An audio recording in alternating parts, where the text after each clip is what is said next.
दिवाली के बाद बड़े प्रदूषण से दिल्ली गैस चैम्बर में बदल चुकी है। AQI रिकॉर्ड स्तर पर है। हालांकि दिल्ली सरकार बीती सरकारों के मुकाबले प्रदूषण कम होने का दावा कर रही है, लेकिन विपक्ष सरकार के इन दावों को झूठा करार दे रहा है। प्रदूषण और राजनीति के बीच एक नया विवाद खड़ा हो गया है। यह विवाद है एयर प्यूरिफायर का। एयर प्यूरिफायर एक ऐसा यंत्र जो बंद कमरे में हवा में फैले प्रदूषण को कम करता है और हवा को स्वच्छ रखता है। आपका दावा है कि सरकार दिल्ली सचिवालय में मंत्रियों के कमरों को प्रदूषण मुक्त रखने के लिए लाखों के एयर प्यूरिफायर खरीद रही है। फाइनेंशियल एक्सप्रेस की खबर के मुताबिक टेंडर दिल्ली सरकार के अंतर्गत आने वाले लोक निर्माण विभाग ने जारी किया है। इस पर कुल खर्च लगभग 5,50,000 रुपए होगा।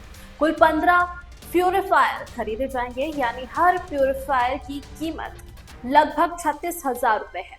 इसी को लेकर अब विपक्षी नेताओं ने रेखा गुप्ता के नेतृत्व वाली दिल्ली सरकार पर तीखा हमला बोला है। आप नेता सौरभ भारद्वाज ने अपने एक्स पोस्ट में कहा, दिल्ली में बीजेपी सरकार के मंत्रालयों में कमरों के लिए एयर प्यूरिफायर लगवा रहे हैं।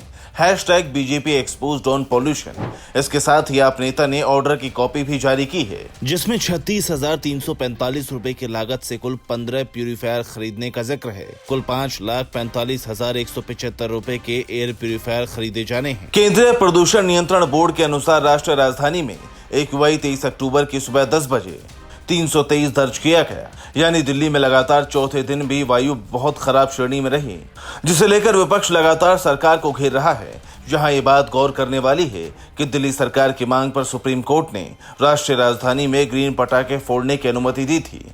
इसके बाद से ही यहां वायु गुणवत्ता सूचकांक बहुत खराब कैटेगरी में बना हुआ है। अब इसके बाद विपक्षी नेताओं ने सवाल उठाए हैं। इन नेताओं का कहना है कि एक तरफ सरकार दिल्ली सचिवालय में मंत्रियों के कमरों को प्रदूषण मुक्त रखने के लिए लाखों रुपए के एयर प्यूरिफायर खरीद रही है, दूसरी तरफ बुजुर्ग और बच्चों समेत दिल्ली के लोग प्रदूषित हवा में सांस लेने के लिए मजबूर हैं। Bureau report, P24 news.